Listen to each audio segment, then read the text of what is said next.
Hey everyone, today's video is about the Australian business sales sector for Q1 of the calendar year 2023. So if that's of interest, you want to know what's happening, consumer, buyers, sellers, then stick around and let's dive in. So as some of you may already know, my name's Mick Godwin. I'm a business broker based in the Gold Coast, Australia, servicing across the country, and I specialise in enterprise value around $500 to $5 million mark. So it's a nice chunk of the majority of small businesses in the country. And we've got the data from this last quarter. And look, some surprises, but mostly it's what we can expect. So firstly, despite 3 more increases in the quarter of rate rises and all the negative news that came with that, buyer inquiries still remained relatively consistent. Now, which is fantastic and encouraging. And it does show the resilience that we have, the Australians have in the small business market. However, I must mention that I've noticed it just recently, a slight dip in inquiry rate in the last few weeks. So it remains to be seen how this will affect the quarter at large, if it's a little dip, which you can do, or it's a broader sort of effect that we're now seeing, and it's basically just a bit of lag from the rates that have come up in the past. But hey, that's why we do these. That's why I do these videos, to stay ahead of the game. So let's take a look at what's sort of in the hot category. And still, no surprises, labour hire, medical, supermarkets and cleaning are all industries and on businesses that are in demand. They're getting great returns for the sellers. Buyers are looking for them. And so that has been a consistent pattern for the last 5, 6, 7 quarters now.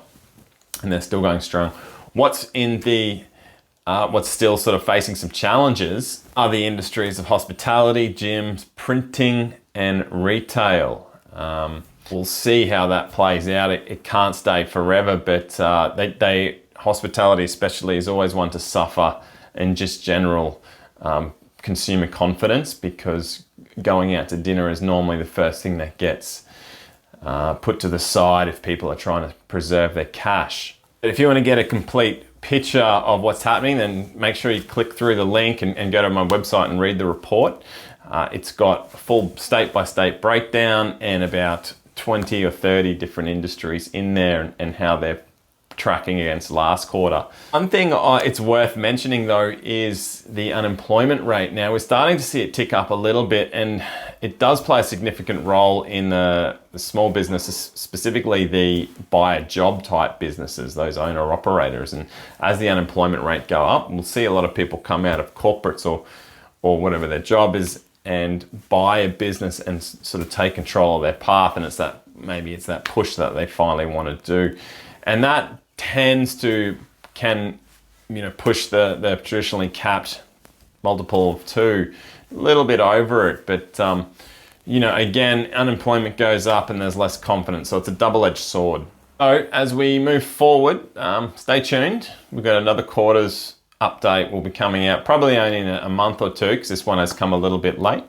But yeah, I'm always here to provide some personalized advice based on your situation, so don't hesitate to reach out if you have any questions or need some assistance with buying or selling your business, or even just some timing around it.